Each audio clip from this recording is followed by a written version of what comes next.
Empezamos una nueva edición de Café Mercosur, este espacio en el que nos proponemos analizar la realidad de los países de la región con un foco en los aspectos jurídicos. Hola a todos y a todas, estamos en otro programa de Café Mercosur y Batuque en la cocina. ¿Qué tal Marcela? ¿Qué tal Osvaldo? ¿Cómo les va? ¿Cómo están? Hola Marcela, hola Ramiro.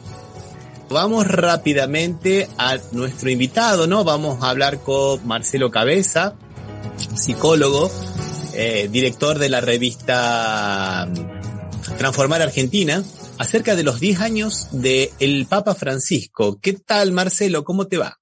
¿Cómo están? Bien. Bien. Vamos a hablar de Francisco. Vamos a hablar de 10 años de Francisco. Hay muchos temas para hablar de Francisco. Yo me voy a tomar el atrevimiento de hacer la primera pregunta, Marcelo, porque estoy un poco impresionado por un artículo que leí donde comentaba que una de las principales cosas de Francisco fue haber hecho una revolución iglesias adentro, donde ya no hay más una cuestión de jerarquía y sí una cuestión de horizontalidad. Y el poder ya no se hace más no se ejerce por una cuestión, digamos, así de imposición de autoridad, y sí por el consenso de la comunión. Y eso me parece que es una cosa muy revolucionaria, ¿no, Marcelo? Eso me hace pensar en un par de cuestiones. Desde el primer momento que fue una exhortación apostólica que hizo Francisco, ahí él planteó que un cambio que tenía que tener la Iglesia es ser misional. ¿Qué se entiende por misional? Se entiende por salir hacia la comunidad, salir de los claustros, digamos, salir de él habla mucho del clericalismo, que sería el encierro, y propone años después, en este momento, casi al octavo, noveno, o noveno, décimo y el próximo que esperamos, o sea, durante 3 años va a haber un sínodo de la sinodalidad, ya empezó en todo el mundo. Yo creo que ha movilizado muchísimo desde aquel momento mismo en el cual él plantea que quiere una iglesia para pobres y de pobres, en el momento mismo de asumir, ligado eso a la frase histórica de recen por mí, como sabiendo tal vez que se mete en aguas cada vez más riesgosas y turbulentas, ¿no es cierto? Y esto no lo abandonó nunca. Y el tema de la participación justamente popular, que vos decías, por lo que te disparó esa nota, a mí lo que me hace acordar es esto, de la iglesia en salida, el sínodo de la sinodalidad, donde instrumenta formas de participación directas con el Vaticano, habilitando una secretaría sinodal para que todas las personas que tienen acceso puedan hacerlo a través de internet y etcétera, y se han ocupado de difundirlo mucho, porque bueno, donde haya obispos, diócesis, etcétera, que no dieran esa participación, la gente se podía conectar directamente y se hizo un gigantesco movimiento de participación. Pienso que por ahí venía el tema de esto que vos habías leído. Ahora, eso, digamos que estaba planteado ya en la primera exhortación apostólica, evangélica y Gaudium que hace él, la reforma de una iglesia misionera en salida, lo va a seguir tomando permanentemente ya desde las 2 encíclicas, la Laudato Si y la Fratelli Tutti, que en realidad componen, digamos, toda una crítica a todo el sistema mundial globalizado de casi yo diría ya de vida, porque no es un sistema solamente económico, financiero, sino social y cultural, y plantea permanentemente herramientas en esos campos y en esos mismos terrenos. Por eso lo social y lo cultural con la participación popular es una de las formas, una de las herramientas que da para generar, producir otros sistemas, digamos, ¿no? Para ir generando esto. Me parece que viene un poco por ahí esto que vos has leído y que yo diría que no podíamos pensar en gente que esté escuchando y no conozca exactamente la temática, que es tan así que haya habido una participación en masa y que todo el mundo salió a cumplir lo que decía el Papa. O sea, indudablemente el Papa ha tenido una gran resistencia afuera y adentro de la Iglesia. Porque justamente todo esto implica transformaciones profundas de fondo, que no hace otra cosa más que retomar aquella vieja tradición del Concilio Vaticano II, que empezó a cambiar las cosas de esa iglesia cerrada a través no solamente de las formas rituales, etcétera, sino también de lo que es que después fueron las comunidades eclesiales de base o gigantescos movimientos populares en todo el mundo, y sobre todo en América Latina, que prendió muchísimo, con toda su secuela de participación y de movilización con la teología de la liberación, que se asocia a la filosofía de la liberación, que hoy es la teología del pueblo, que los expertos, analistas y teólogos dicen que es una parte de la teología de la liberación, o sea, que es una forma de continuar con esos principios que básicamente identificaban a la iglesia de los pobres, con los pobres. Es decir, que la principal función de quien quiera seguir el Evangelio es seguir al Jesús que nació en la pobreza, que vivió en la pobreza y que no por casualidad elige a Francisco el pobre de Asís, a Francisco de Asís el que vive para y con los pobres, se despoja de las riquezas. Hay alguna gente más o menos de la edad nuestra, no vamos a entrar en detalles, que recordará aquella película de los años, creo que 70, a los principios, Hermano Sol, Hermana Luna, creo que fue de Franco Sefirelli, creo. Brother Sun and Sister Moon, I now do see you, I can hear your tune, so much in love with all that I survey. Y que fue, digamos, la historia de Francisco de Asís, y que no por casualidad. Francisco toma eso, cuando él dice, ¿cuánto quisieron iglesias pobres para pobres? Y asume el nombre de Francisco. Entonces está señalando, por eso crecen los curas de opción por los pobres, los curas villeros, que él ya venía trabajando como cardenal Bergoglio de Buenos Aires, y ahí podríamos pasar a otra pregunta o a otro punto con el tema, por ejemplo, digamos, del tendido de los puentes y la cultura del encuentro. Justamente era lo que yo había leído, ¿no? Que una de las resistencias más grandes a esta nueva forma de autoridad que se fundamenta en el consenso y en esta cuestión de lo sinodal que estabas comentando, ¿no? Era dentro de la propia iglesia, ¿no? Porque, digamos, claro, que era una cosa muy interesante. No, pero me parece muy bueno eso que estás proponiendo de los puentes, ¿no? Porque esa es una de las grandes consignas. Lo que pasa es que los puentes, yo lo estoy trabajando últimamente, digamos, como una especie de, justamente, de misión.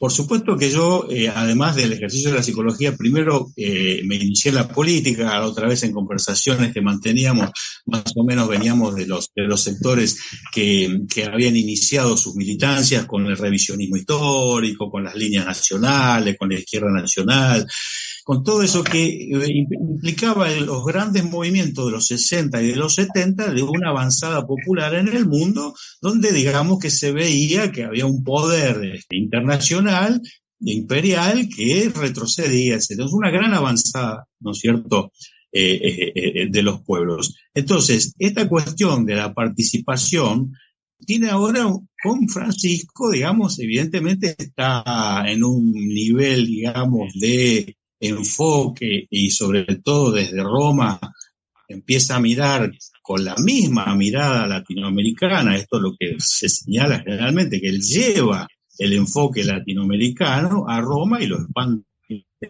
hacia el mundo, que es una novedad. Muchas veces se dijo, ¿no es cierto?, continente de la esperanza, etcétera, donde acá nacía un Cristo de los pobres, un Cristo de los obreros, de los villeros, los curas, ¿no es cierto?, que hacían opción por la pobreza, los curas primeros de FAB, obreros.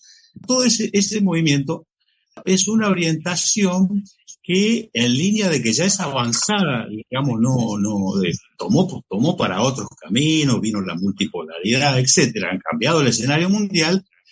Esto de los puentes, resulta que una reflexión interesante para hacer es que los puentes son para ir y también son para volver. Son para un lado y también son para otros. Son para los lados que me gustan y también para los que no me gustan, porque si yo voy a dialogar y la cultura del encuentro va a ser entre nosotros, entonces ahí estamos encerrados cada uno en sus burbujas, digamos, y esto sería una cuestión central de magisterio de Francisco. Y este es un criterio para distinguir a la gente: los constructores de puentes y los constructores de muros. Ustedes nos enseñan que encontrarse no significa mimetizarse, ni que todos piensen lo mismo, o vivir todos iguales. Plantear una fraternidad universal, ¿cierto?, que es la amistad social de la segunda encíclica, la Fratelli Tutti, pero que también, si se empieza a ejercitar, si se empieza a difundir, como está pasando, con estos cambios que él hace de autoridades, de obispos, como que va equilibrando los poderes, de lo que antes eran unos sectores preponderantes dentro de la Iglesia y ahora son otros. Él plantea que va iniciando procesos. Entonces los procesos llevan años, llevan tiempo. El Vaticano II a lo mejor está fructificando ahora de otra manera adecuada a los tiempos actuales. Entonces esto de los puentes y del encuentro, nosotros tendríamos que pensar, recordando a nuestros viejos maestros de historia, que quiénes eran los que dividían para reinar, ¿no es cierto? O sea, los grandes poderes imperiales. Entonces, evidentemente, ahí hay una buena medida de resistencia y de contraofensiva, de avanzada, de que si el enemigo lo que hace, digamos, los poderes mundiales, internacionales, están empeñados en la división permanente y lo han logrado estableciendo, digamos, de las colonias españolas pasar a ser prácticamente colonias inglesas y norteamericanas luego, etcétera, con la gran presencia, digamos, en nuestros países. Entonces lo nuestro es unirnos y buscar las maneras, digamos, de que esos diálogos se puedan producir y buscar los objetivos comunes.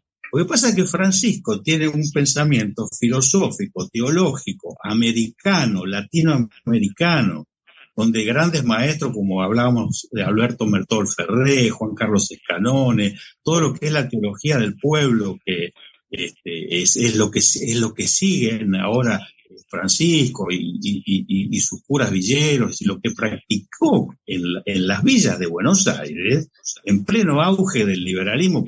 Y él estaba con esta cuestión, digamos, de estar con los pies en la tierra, con los pies en el barro, con el que sufre, con poner todo ese gigantesco poder al servicio de los que están más desfavorecidos y que el sistema no hace y no ha hecho sino acrecentar las diferencias y esa injusticia social y esa desigualdad en este continente en el que estamos, el más desigual del mundo, dicen los informes y todos los especialistas. Bueno, entonces, puentes y encuentros, diálogo, uniéndonos para cambiar ese sistema y para contrarrestar esa globalización del individualismo, del consumismo. Bueno, hay todos esos temas son abordados en la Laudato Si y en la Fratelli Tutti minuciosamente y digamos, como decía una compañera hace poco que decía, si sabemos tanto, dice, ¿por qué estamos como estamos? Una compañera de las que habían cruzado en su juventud el riachuelo al regreso del general Perón en 1972. Estábamos en un encuentro por el 17 de noviembre, Día de la Militancia. Me acuerdo que reflexionó eso. Sabemos muchísimas cosas. Entonces, evidentemente hay mecanismos y cuestiones organizativas, políticas, de la cual la compañera Marchella ahí tiene atrás una gran organizadora y por eso está pagando el precio terriblemente injusto de esa cárcel. ¡Qué avergüenza! Milagro Sala, dirigente social de Jujuy, presa injustamente por defender a los humildes.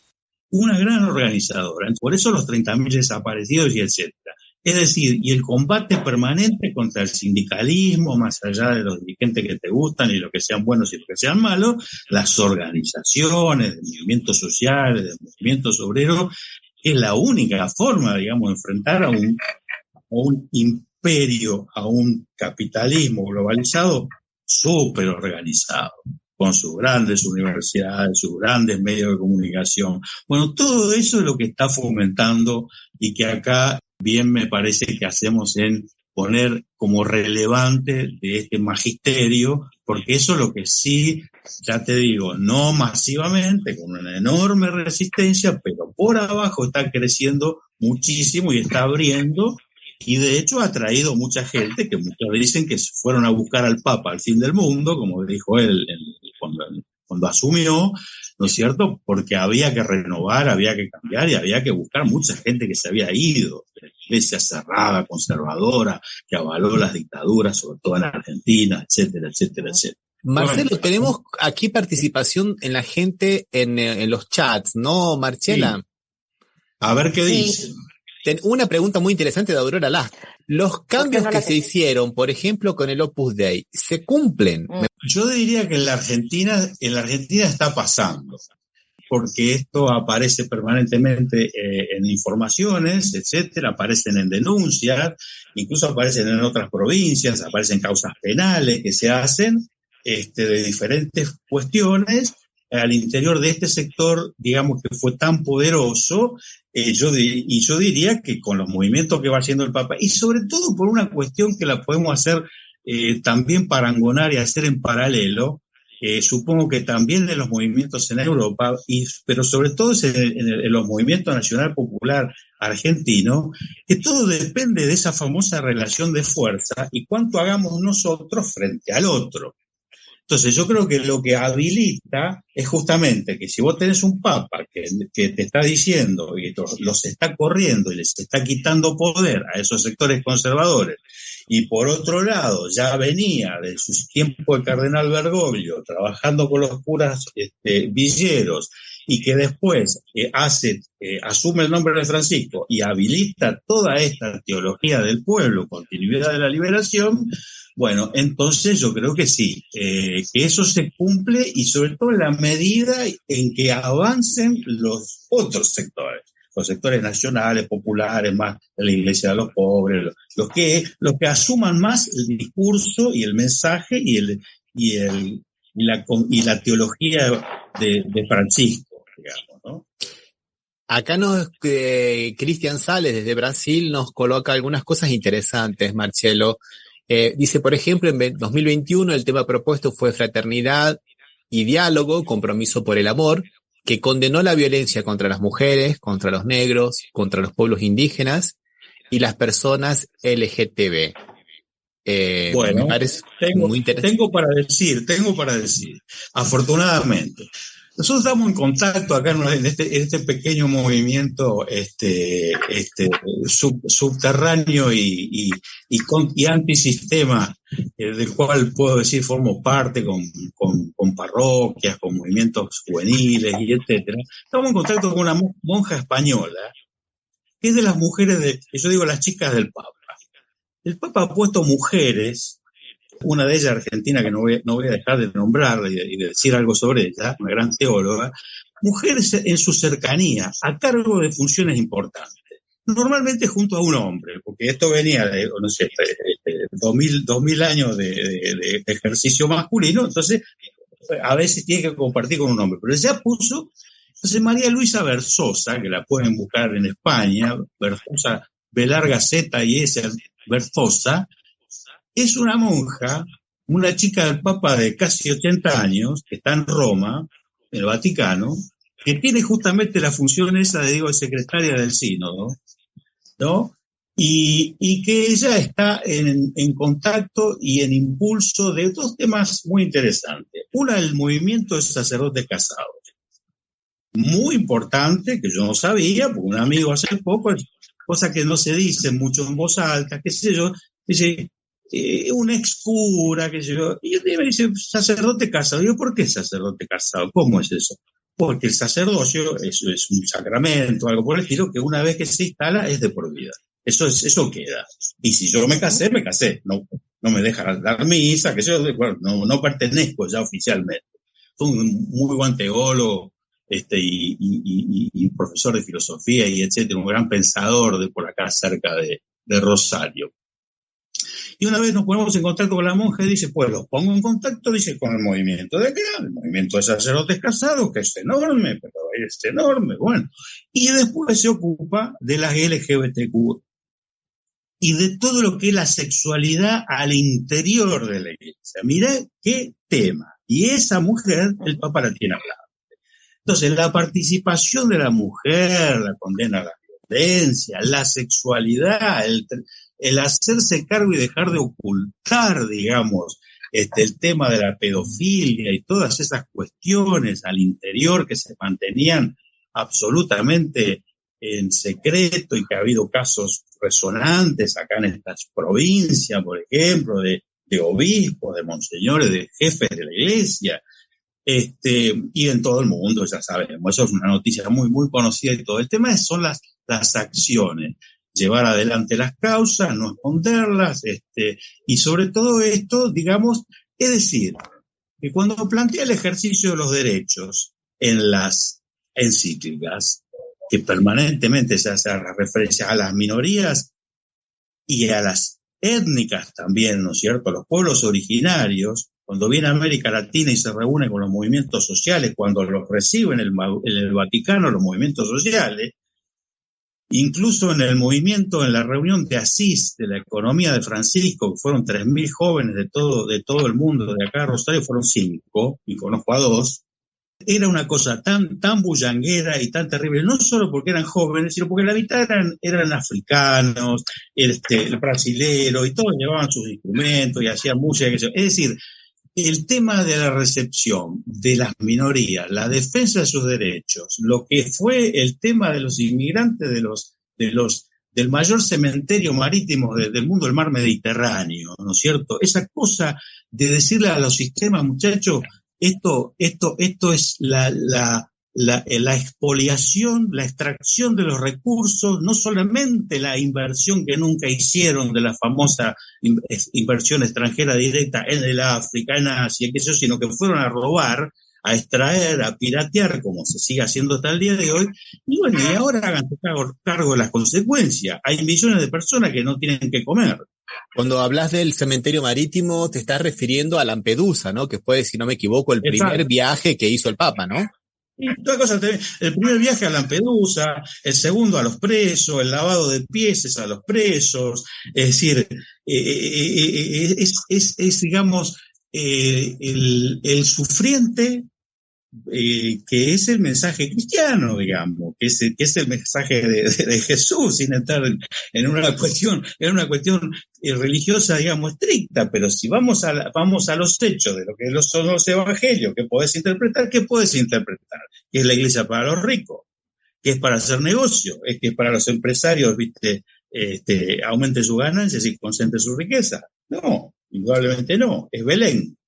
Marcelo, mis compañeros seguramente tienen preguntas, pero yo acá las voy a resumir en todas, unas participaciones de Cristian Sales que me parecen muy interesantes, que tienen que ver con lo que estabas comentando al principio de este lado político, porque Cristian está comentando que los bolsonaristas aquí en Brasil han acusado a la CNBB, a la Confederación Nacional de los Obispos de Brasil, que tienen una posición social muy, pero muy, digamos, relacionada, acorde con lo que dice el Papa, ¿no? Desde antes de Bergoglio, inclusive, y que dice que los bolsonaristas se lo criticaban porque decían que tergiversaban la palabra del Evangelio.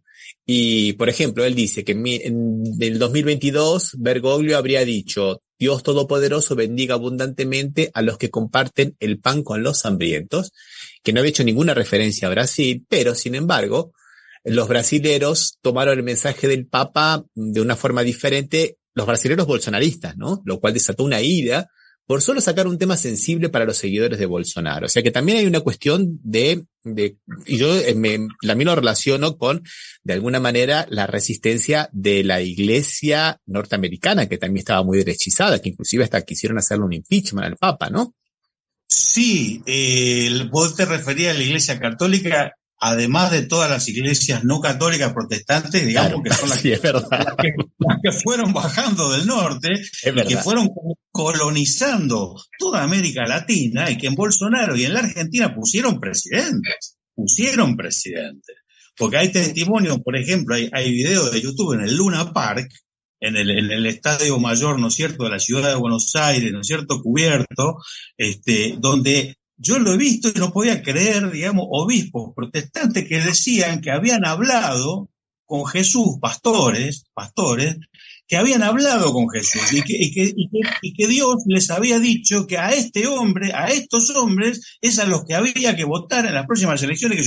Y estaba el actual jefe, Larreta, y el anterior jefe, ¿no es cierto?, Macri. Pero absolutamente así, no una cosa que se baja línea por abajo y demás. Entonces, supongo que, bueno, más o igual, como mínimo, en Brasil. Entonces, indudablemente estos son estos conflictos de intereses donde aparecen como puntas de lanza, ¿no es cierto?, la cuestión del evangelio, la cuestión de lo que dijo Jesús o lo que no dijo Jesús. Y en realidad son intereses poderosísimos económicos, sin entrar mucho en detalle, ¿no?, de que son iglesias muchas veces de millonarios y todas esas cosas. Sí, Osvaldo. Sí, no, quería hablar un poco, que vos hablaste de mucho lo evangélico y de los avances en derecho que son muy importantes, pero no, o sea, ¿cuál es tu visión sobre? Creo que él está, o sea, haciendo una transformación política también dentro de la propia iglesia, a través por ejemplo, de que el colegio cardenalicio esté integrado mayormente en la actualidad, creo que van con un 60% de obispos o cardenales más afines a la idea de Francisco y no con respecto a lo que era Juan Pablo II o desde lo político, ¿no? ¿Es así o es una visión por ahí equivocada? Bueno, yo no soy experto en el tema, de acuerdo a los que sí lo son, los que yo he escuchado, no sé los números, pero digamos, está en esa línea, está en esa pelea, y uno lo ve en la Argentina, por ejemplo, un ejemplo que recuerdo así cercano, digamos, el anterior rector de la Universidad Católica Argentina, que tiene también sus internas y sus sectores, que uno normalmente a veces identifica todo del mismo color e ignora los matices que hay internos. El último rector, Manuel Fernández, actualmente arzobispo de La Plata, obispo de La Plata, o sea, la autoridad máxima de la provincia de Buenos Aires, que está junto al gobernador Kicillof, ¿no es cierto? Ese obispo, no solamente que es muy francisquista, digamos, sino que asume con la iglesia catedral llena de sindicalistas. Fueron, qué sé yo, como 20 sindicatos, que son sus amigos. Entonces eso ya te da una idea. Entonces, ¿dónde va poniendo, va reemplazando los que se van jubilando y quién viene? Y bueno, gente con su afinidad. Entonces, respecto a los movimientos políticos, yo creo que se ha dicho demasiado o bastante, pero mucha gente por ahí no conoce que Francisco es un jesuita y que no por nada lo echaron, ¿no es cierto?, de América, de América, ¿no es cierto?, a los jesuitas, a la, ¿cómo se llama?, la Compañía de Jesús, porque era terrible, claro, porque avanzaba y porque resolvía y porque se contraponía a intereses, digamos, ¿no? Entonces, el jesuita va tejiendo con un arte, va colocando, va sacando, va poniendo. Entonces, Osvaldo, me parece que hiciste muy bien en poner ese tinte, porque hay una cuestión de un manejo político, porque si no yo digo, y vuelvo a hacer el parangón con la política, ¿hasta cuándo los buenos vamos a seguir perdiendo? Porque entonces el militante católico, el seguidor, el fiel, es muy buena persona, trata bien a los chicos, hasta la señora, a los hijos, a los vecinos. Pero ¿y con eso qué hacemos? O sea, acá hay que organizar, acá hay que saber hacer política, y ahí vas a acordar de que hay un capítulo de la Fratelli Tutti, porque te digo que te dice el diagnóstico y te da la receta. Un capítulo entero se llama La Mejor Política. Y ahí dice que tanto en los populismos como en los liberalismos puede haber gente que instrumentalice, puede haber gente que use, haber gente que a las personas las use para unos intereses que no sean el bien común. ¿no? Ahí se meten algunos berenjenales con los temas del populismo, todo eso que yo entiendo que es un problema de que no es lo mismo la palabra acá, no es lo mismo después de Ernesto Laclau, que lo trabajó a eso y lo difundió en América Latina, que en Europa, que está asociado a los movimientos más ultraderechistas y qué sé yo. Pero digo, un capítulo completo a la mejor política y permanente. Cuando él dice en Brasil, queridos amigos brasileños que están ahí siguiendo, ¿no es cierto? Con ese millón de jóvenes ahí en Copacabana, creo que fue, que le dice, hagan lío, no es una frasecita, no es una cosa cualquiera, ¿no es cierto? Porque después vienen los laicos, vienen los curas, vienen a organizar y dice, a ver, ¿quién es? ¿Usted quiere hacer lío? Bueno, vengan por acá. Yo les digo cómo vamos a hacer, por dónde vamos a caminar. Aurora nos dice que el cristianismo es el único movimiento religioso que tiene a la mujer entre sus filas, a través de la Virgen. La forma representatividad actual difiere de la antigua, mujer santa versus mujer en la actualidad más activa. Y después dice, los jesuitas tenían ideas y políticas diferentes de las conservadoras. Acordarse de las misiones jesuitas. Eso quería decir, ¿no? Hay mucha más participación de las mujeres en este momento en la iglesia, al lado de Francisco. Sí, totalmente. Bueno, te quería hablar de esta otra, una gran teóloga argentina. Emil Cecuda. CUDA. Es una teóloga argentina especializada en moral social católica. Profesora universitaria y oficial de la Curia Romana. Hay muchos artículos de ella en internet. Creo que su único libro se llama Para leer a Francisco. Yo cuando la conocí, yo primero no sabía qué es un teólogo. ¿Para qué me sirve? ¿Para qué lo necesito? ¿Cómo funciona eso? Ya le dije, no soy religioso, no tuve... Bien. Entonces, el pensamiento que desarrolla desde la teología de la política, la teología de la liberación, la teología del pueblo, las categorías que llegan a usar a partir de esas ideas de los evangelios, etcétera, es impresionante cómo esa cabeza abre, cómo esa capacidad de síntesis, y está al lado del Papa a cargo de la Comisión para toda América. Y hace reuniones, sobre todo con jóvenes, sobre todo universitarios, porque ha sido docente en 3, 4, 5 universidades en Estados Unidos, en Europa y en Argentina. En Argentina, dicen, nunca se olviden, porque leen mi currículum y nos dicen que yo soy profesora de la Universidad Arturo Jauretche. Las mujeres tienen mucha mayor posibilidad de incidencia y todo, porque el Papa las pone, porque el Papa las convoca, porque las escucha y les da el poder de, por ejemplo, todo lo que fuese movimiento de jóvenes que posiblemente a futuro, habiendo egresado de nuestras universidades, por lo tanto con el cerebro absolutamente colonizado por las ideas liberales, porque no hay otra posibilidad, economistas, bueno, ahí tienen como tarea desarrollar, a partir de las ideas de Francisco, el tema de la economía de Francisco, que es un proyecto, que es un proceso abierto. Que hay un economista cercano al Papa, Samagni, ya mayor, Universidad de Bolonia, bueno, va a generar, pero el tema es que los pibes, los jóvenes, se vayan haciendo cargo de todo eso a desarrollar, digamos, ¿no? Y ahí Emil Cecuda es la encargada de recibirlos y todo, y de abrir camino, y etcétera, etcétera. Entonces, bueno, creo que sí.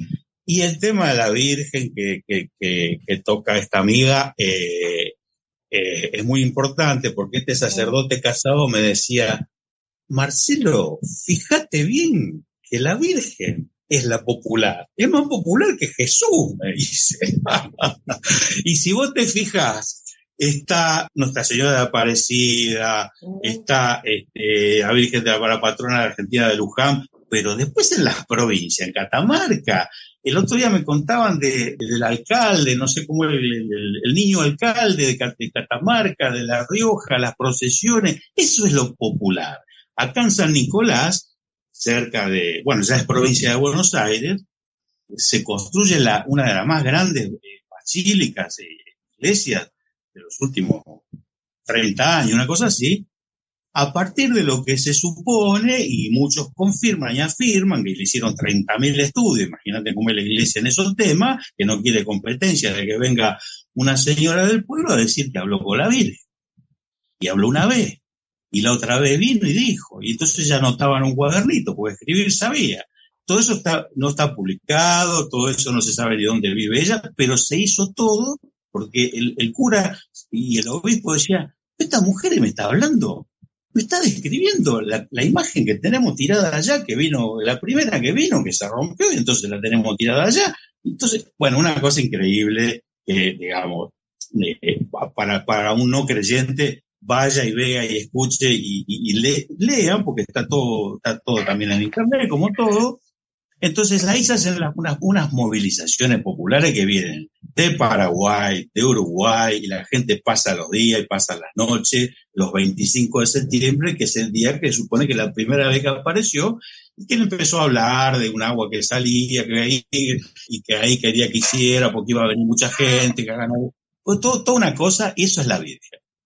O sea que en toda América Latina, en todos los pueblitos, y lo más popular, y la religiosidad popular, digamos, tiene mucho más que ver con la madre, con la mujer, con eso femenino, ¿viste? No hay mucha duda con esto, ¿viste? O sea, es impresionante. Bueno. Marcelo, acá tenemos a Cristina Altamirano, que dice que es de San Nicolás y que son muchas las incógnitas. También Rosario nos dice que le acabamos de dar el doctorado honoris causa de la Universidad Nacional de Rosario a Emil Secuda. Francisco mandó una carta muy buena, haciendo notar la importancia del trabajo común de los cristianos comprometidos y la universidad pública. Exactamente, fue una cosa impresionante porque dos rectores, el rector anterior y el rector actual, dos señores académicos, y Emilce ahí en el medio, y que cuando empieza a hablar da una clase más. Así que bueno, agradezco esa recordación. Y ahí tenés una mujer extraordinaria y para leerla en clave política, para el que no es creyente, impresionante. Yo tengo solo una pregunta, si sabés, bueno, en estos 10 años que Francisco es Papa, nunca fue a Argentina, pero dice que va a ir.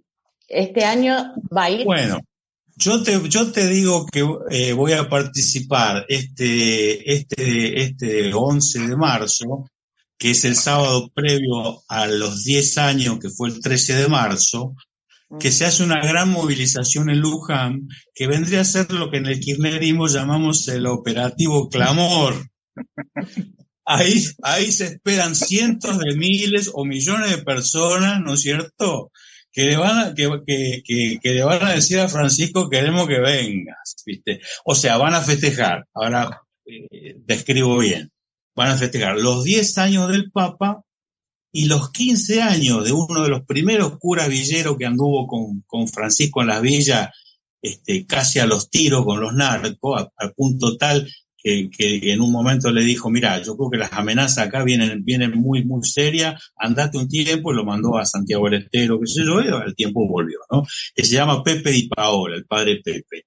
Y el padre Pepe cumple 15 años de los hogares de Cristo, hogar cristiano, algo así, hogar de Cristo, que son de recuperación, que son de acogida, con una mirada renovada de lo que es los sobre todo jóvenes que son, ¿no?, con problemas de consumo de drogas, y que tiene 200 centros en todo el país, que hizo una gran peregrinación por todo, llegando hasta Tierra del Fuego con la Virgen y demás, y que bueno, van a converger ahí en Luján con la Virgen de Luján, y entonces vamos a ver si da resultado el operativo Clamor. Bueno, Marcelo, espero que les vaya muy bien en Luján. Mandale un abrazo a un amigo en común que tenemos, al Pato Gabriel Duna, muy bien, un militante por los pobres también, de allá de Luján. Bueno. Y bueno, aquí Aurora Lastra y nosotros te decimos muchísimas gracias. La verdad que fue. Yo el agradecido soy, sobre todo por qué lindo grupo que juntaron ahí. Aunque estemos a la distancia, nos encontramos. Y esa es la cultura del encuentro. Ha sido un gran gusto. Nos vamos a una pausa musical con una canción que nos ha sugerido Marcelo, con Cito Segovia y El Cristo de los Villeros. Un abrazo, Marcelo, hasta la próxima. Gracias. Chao, gracias. Suerte, Chao. querida. Chao.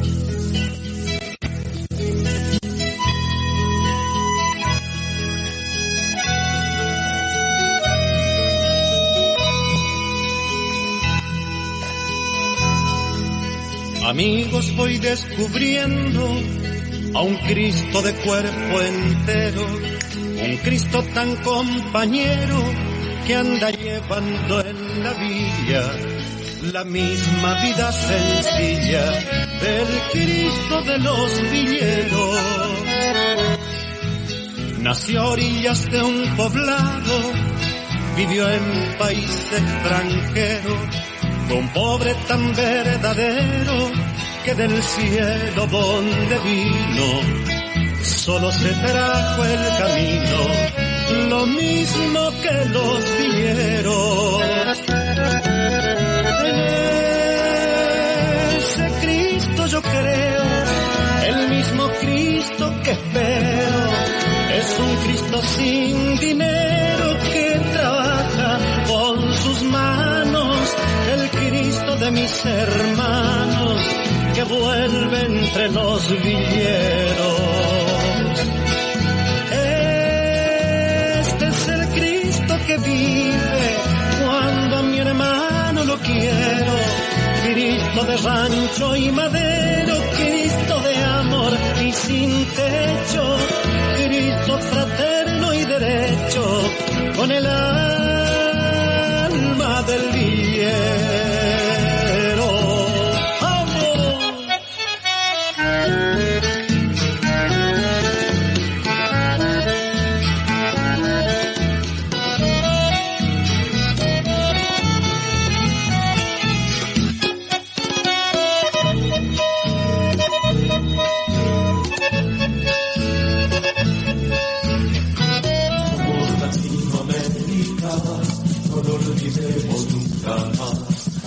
Latinoamericanos, no lo olvidemos nunca más. Somos Latinoamérica. Y bueno, vamos a hablar un poco todo lo que nos ha dejado la guerra de Ucrania, que todavía sigue. Exactamente, Marcela. Que todavía sigue, que hay conflictos que les siguen mandando armas y municiones desde toda Europa. Y que, bueno, en Europa hay muchas manifestaciones en contra de que le sigan mandando armas porque el pueblo está con hambre, no solo en Europa. Obviamente vamos a tocar la parte de Argentina, que es lo que más nos interesa en este momento, ¿no? Ramiro, decime. Sí, en este momento, ¿qué es lo que le ha dejado a la Argentina? Bueno, le ha dejado deudas, ¿no? Porque es una cosa que es interesante, es una guerra que se produce en Ucrania. Sí, pero... Claro, digamos, los contendientes visibles son Ucrania y Rusia, pero por detrás hay una gran disputa geopolítica entre Estados Unidos y la China, que de última, inmediatamente acaban siendo los que terminan dando las cartas en todo este juego. Y el mundo entero está padeciendo todas estas consecuencias. Algunos están hablando de que esto es muy parecido a una tercera guerra mundial. Argentina perdió $5.000 millones, más de $5.000 millones. Algunos de ellos por el tema de los combustibles que están más caros, ¿no? O sea, fueron 3.700 millones de más que tuvo que pagar. Además de los fletes. Muchos dicen, bueno, sí, pero ganó por los granos, porque la comida también, los granos también, viste, se subieron, pero subieron un poquito, 600 millones nada más. O sea que el déficit en la balanza comercial está, viste, muy relacionado con estos gastos, ¿no, Osvaldo? Sí, no, realmente, pero una sola cosa que me parece a mí, ¿no? Que en realidad no es una guerra de Rusia contra Ucrania, parecería que fuera Rusia contra el resto del mundo, porque los alemanes, los europeos en general están apoyando a Ucrania y Estados Unidos la está apoyando a Ucrania. O sea, esta guerra, en otras circunstancias, si fuera Rusia-Ucrania, yo hubiese terminado hace tiempo, ¿no? Con lo malo que es toda guerra. Con lo malo que es toda guerra. Pero bueno, sí, nosotros fuimos muy afectados por Los fletes, o sea que nos afectan, no solo nos afectan los fletes de lo que importamos, si no se suman a los costos de nuestra exportación, por lo cual también nos quitan divisas. O sea, en realidad la guerra no nos ha beneficiado por lo menos de lo monetario. Otras cosas se verán más adelante con el tiempo, ¿no? Algunos movimientos que hay en los diversos países. Pero bueno, sí, realmente fue una complicación y que fue ayer, creo que hace un año, ¿no? Que empezó formalmente esta guerra. Diríamos que ya viene desde 2014, en realidad, cuando empezaron el enfrentamiento entre Ucrania y Rusia. Bueno, sí, totalmente. Qué bueno eso que estás diciendo, porque en realidad comienza desde 2014, no lo decimos nosotros, lo dice Stoltenberg, nada más ni nada menos, lo dijo la Merkel, lo dijo Hollande, cuando dijeron que los tratados de Minsk I y Minsk II los hicieron para no cumplirlos, era para ganar tiempo y poder armar a Ucrania. Creo que no hay mucho para ver, ¿no? Sí, totalmente. Yo estoy de acuerdo con que sí, es lo que dice Osvaldo, ¿no? Si esta guerra era solo Ucrania y Rusia, probablemente ya se hubiese terminado, pero hay grandes pesos políticos, sobre todo de la OTAN, no nos olvidemos Polonia, que está también ahí firme, también queriendo su parte. Yo digo siempre que los beneficios que va a tener Polonia de parte de la OTAN o de Estados Unidos también son grandes. Pero aquí que está el G20 en India. Y Sergio Massa, que está en India, se encontró con Kristalina Georgieva, que es la gerente del Fondo Monetario Internacional, que los felicitó porque se habían cumplido todos los plazos desde el 2022. Y donde Massa le dijo, yo no vivo en Washington, vivo en Argentina. Y claro, porque ahora viene la otra cuestión, no, señor, está bien, está muy bien que nos dieron el visto bueno, nos dieron la palmadita en la espalda, sí, cumplieron, fueron los alumnos aplicados, pero hemos perdido $5.000 millones en la guerra que no estaban previstos cuando hicimos la renegociación. O sea, ahora vamos a ver cómo podemos renegociar de nuevo. Creo que hay una situación ahora un poco diferente, ¿no? Aquí nos dice Aurora Lastra que la OTAN y Estados Unidos quieren guerra, no importa dónde ni cuándo, ¿no? Donde sea.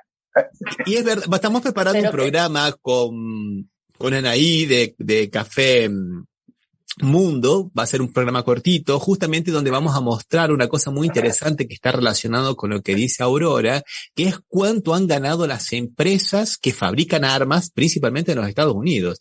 No nos olvidemos que Austin, el que es ahora el secretario de Defensa de los Estados Unidos, el general Austin, era hasta ayercito nomás uno de los 5 dirigentes, uno de los 5 CEOs de Raytheon, una de las principales fábricas de armas del mundo, ¿no? O sea que digamos que están de los dos lados del mostrador por ahí, y un poco lo que estaba diciendo Osvaldo, ¿no? De que le están mandando armas a Ucrania para que ataquen a Rusia, o se defiendan de Rusia, como quieran llamarlo, pero le están mandando todas las armas viejas, porque están queriendo renovar todo el stock de las armas, y esto significa un gran negocio para las empresas que fabrican armas, ¿no? Que subieron muchísimo sus acciones en la bolsa. La empresa estadounidense Raytheon Technologies, que proporcionó a Ucrania el sistema de defensa aéreo Patriot, vio incrementados sus beneficios cerca de 18%, para trepar a $17.870 millones.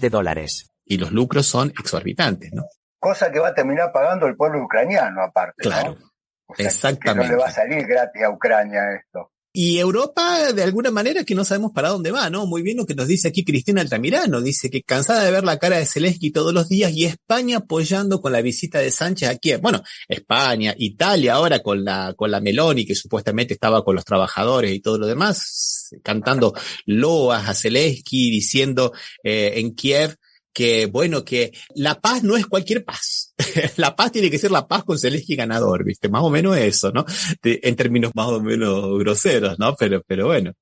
Decía, bueno, y vamos a hablar de otras cosas. Quería hablar un poquito de lo que ha pasado aquí en Brasil, ¿no? Los esta crisis climática, social, socioeconómica, que ya tiene 54 muertos, es una de las zonas más ricas, que es acá en la costa norte del estado de San Pablo, un lugar que es paradisíaco, pero los muertos han sido las personas pobres, ¿no? Las personas que no tienen dinero para poder vivir en los lugares más seguros, las personas que viven en las laderas de la montaña, porque los barrios ricos, los condominios cerrados de los barrios ricos, sí, se les inundó la casa, sí, tuvieron algunos problemas, pero, señores, sinceramente, no murió nadie. A mí me daba un poco de, qué sé yo, ver una mujer que volvía en su auto a la ciudad de San Pablo y decir, ay, tenemos mucha pena por los locales, así, ¿no? Porque nosotros que tenemos casas seguras en San Pablo podemos volver.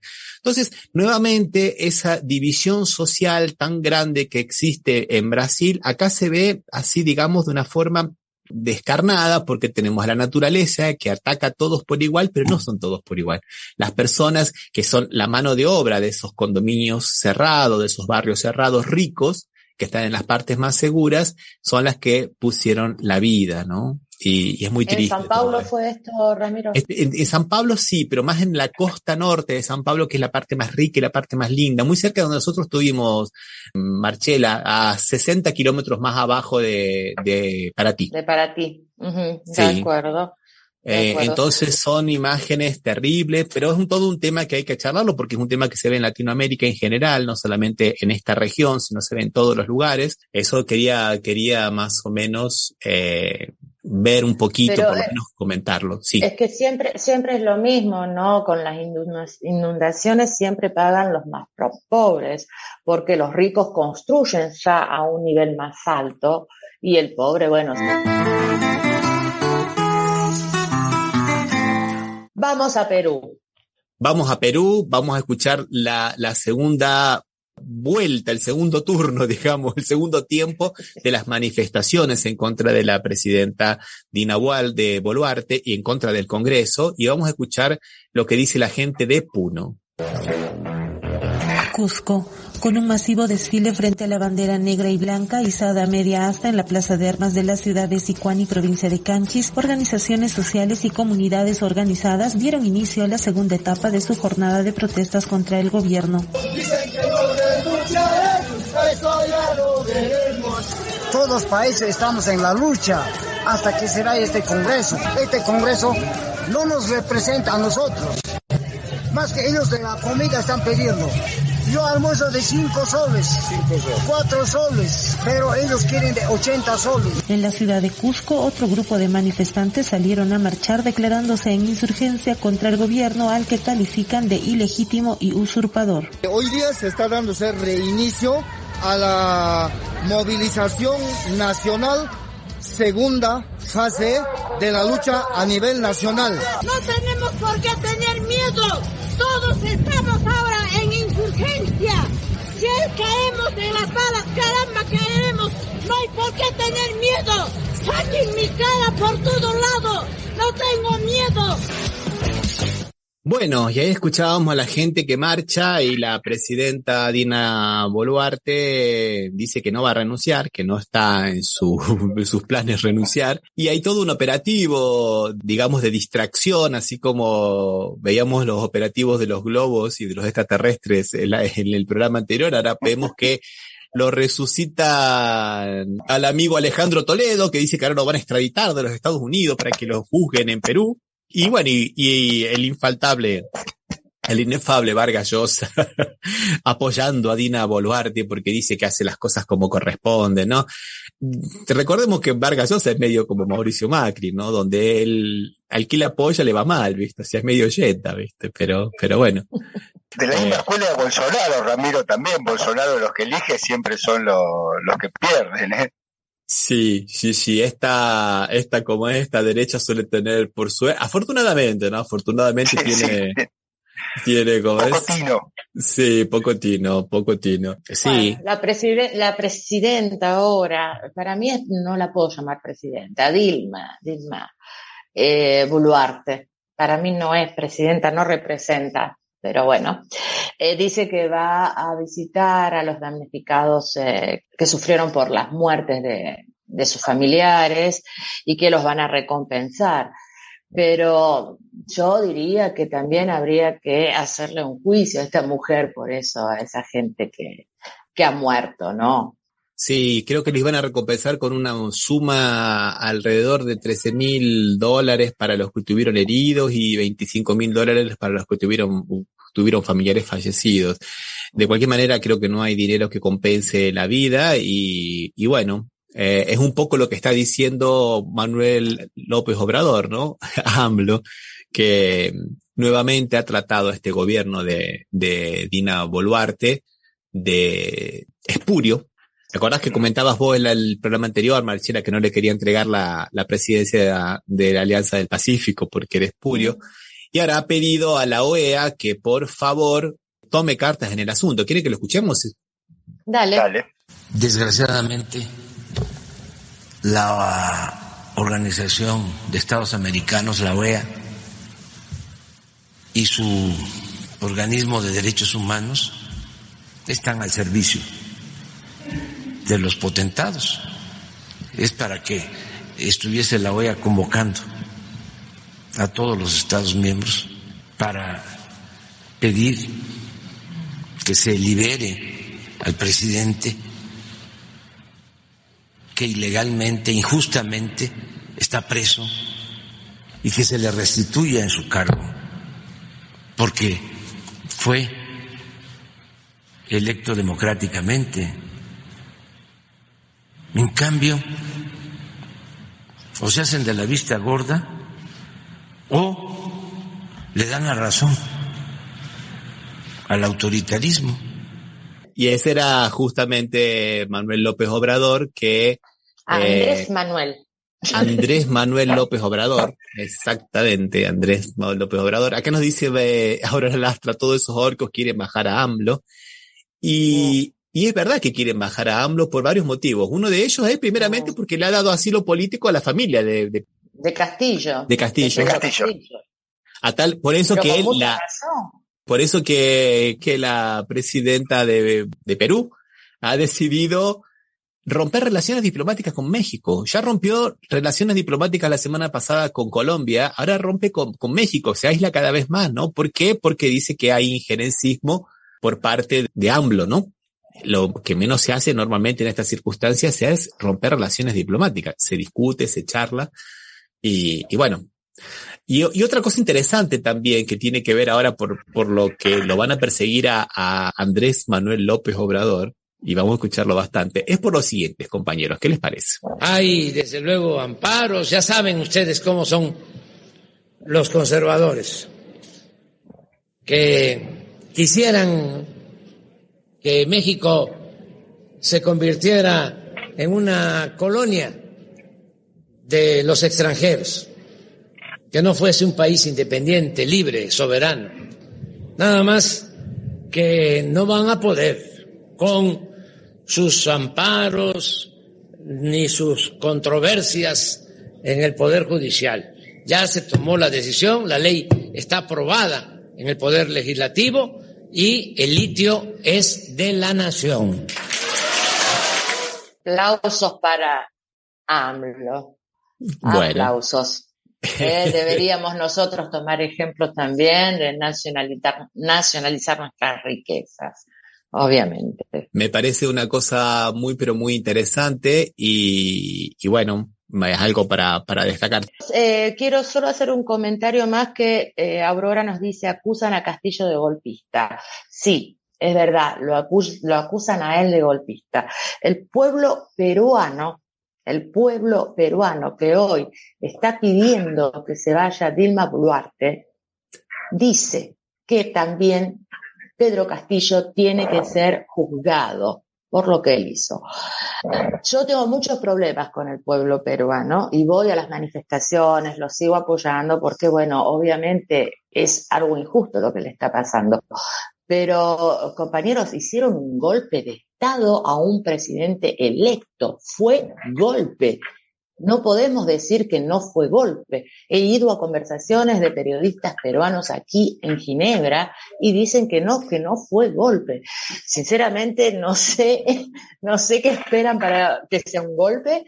Me da mucha bronca y si tiene que ser juzgado porque algo hizo mal, todo bien, pero que no le den un golpe. Él fue electo por el pueblo. Que llamen a nuevas elecciones si no están conformes, o que se aguanten los 4 años, porque la democracia son 4 años para todos, y no siempre es presidente el que nos gusta, ya sabemos todos, ¿no?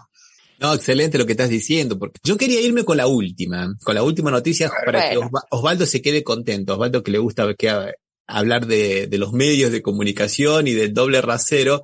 Resulta que a Cuba se queja de que le han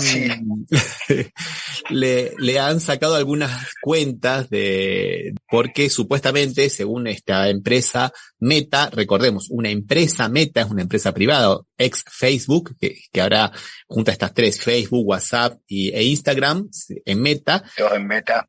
Claro, y metaverso y metacensura, ¿no? Sí. Se llama metaverso. De todas sí, maneras, se llama metaverso, ¿viste? O sea que no es desacertado. No sé, y esta semana aparecieron 2 noticias muy interesantes. La primera que no salió en ningún lado, que es esta de que Israel tenía estos 2 servicios. El Team Jorge, ¿no? Confesó de que él había hecho la campaña contra Cristina en el 2015. ¿Se acuerdan que el director de Cambridge Analytica había dicho que ellos sí habían trabajado por intermedio de una empresa en una campaña contra Cristina? Lo dijo en el Parlamento inglés, lo confesó. Pero ¿quién había sido? Bueno, ahora viene este tal de Team Jorge, al cual algunos periodistas le dijeron que necesitaban contratar los servicios. Él dijo, sí, nosotros participamos en 33 países, cambiamos, sí, también participamos en Argentina y todo lo demás. ¿Eso ustedes lo escucharon en algún lado, eso? ¿Salió en algún lado eso de los hackers y de los trolls israelíes? No.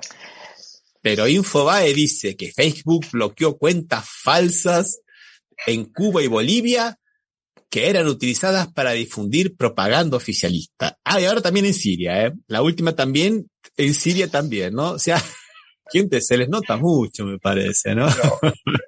Ramiro, y justamente porque hablaste vos de Israel, ¿no? En Europa y Estados Unidos se horrorizan porque Rusia atacó injustamente Ucrania, ¿no? Lo cual es cierto, no es discutible. Pero nada dicen que Israel ocupa Palestina hace el 70 y algo y no dicen nada, y la ONU dijo que lo tiene porque era tener 2 territorios independientes y no se dice nada ya, ¿no? Ahí el doble rasero también funciona, porque hoy hablamos de Ucrania y Rusia y me había olvidado decirlo. Sí. Totalmente, Osvaldo, pero aparte la ONU dijo que no se iba a meter, declaró que no se iba a meter en Palestina y no se iba a meter. Esa es una vergüenza, sinceramente. Y sí, obviamente. Y los temblores en Turquía siguen. Hubo un nuevo temblor. Sí. Hubo otro nuevo, y obviamente no solo en Turquía, también en Siria, al lado, obviamente, pero que no recibe ayuda por los bloqueos. Ni siquiera levantan los bloqueos en este momento de catástrofe. Así es. Bueno, compañeros, vamos a dejar para el próximo encuentro algunas cositas que nos han quedado. Mandamos un abrazo a Sergio Rossi de la revista de Puño y Letra. Chao Osvaldo, chao Ramiro. Un abrazo. Chao Marcela, chao Ramiro.